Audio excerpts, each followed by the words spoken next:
Binabalak sa Kamara ang isang panukala kung saan pag-iisahin ang listahan ng mga diskwento at benepisyo para sa mga senior citizen, PWD at solo parents. Kasunod yan ang kontrobersyal na abiso ng isang coffee shop chain kaugnay ng discounts. Nakatutok si Tina Panganiban Perez.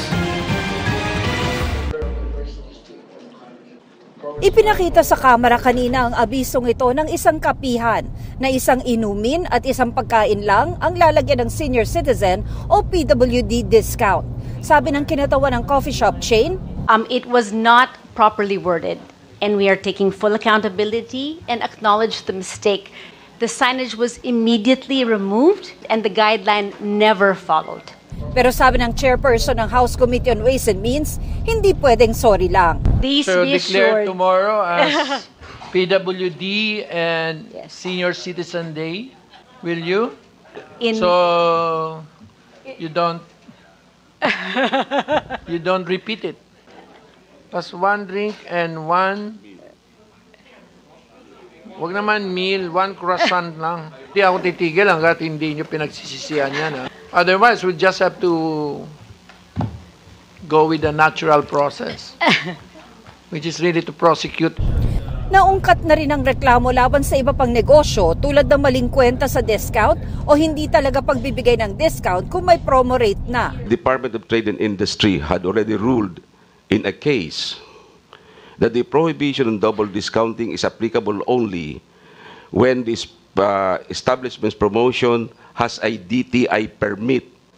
Without the DTI permit, the said promo rate is considered as a regular rate, as to which a senior citizen should still be entitled. Sabi ng komite, dapat amyendahan ang batas para hindi papiliin ang senior citizen kung promo rate o discounted rate ang babayaran. Inireklamo naman ng iba ang mga butikang di nagbibigay ng discount kung walang senior citizen o PWD booklet. Doon sa non-basic, katulad ng mga medical, hindi naman wala ng booklet. May yung agreement. Yung isa kasi yung booklet, yung 1,300. Pag naubos mo na yon, so 1,300 per week. Mukhang kailangan natin i-upgrade due to inflation. Kasama dun bigas, 5% sa rice and sa lahat ng grocery. Balak ng House Committees on Ways and Means, Senior Citizens at Persons with Disabilities na bumalangkas ng isang panukalang batas kung saan sama-sama nang ililista ang mga diskwento at benepisyo ng mga senior citizen at PWD pati na solo parents. Kasama sa mga benepisyong pinag-aaralan ay ang diskwento sa skyway at parking, mas malaking load sa RFID sa mga expressway at diskwento sa mga binibili sa online sellers. Isinusulong naman ng isang kongresista na amyendahan din ang batas sa pagkuha ng PWD ID para di maabuso. 2 years ago, I sprained my ankle and I was wearing a cast for 6 months. But after 6 months, my cast was removed, but my PWD card was still valid for another 4.5 years. So that's subject to abuse. Ayaw rin daw ng Kamara na maabuso ang batas para mga nangangailangan lang talaga ang matulungan.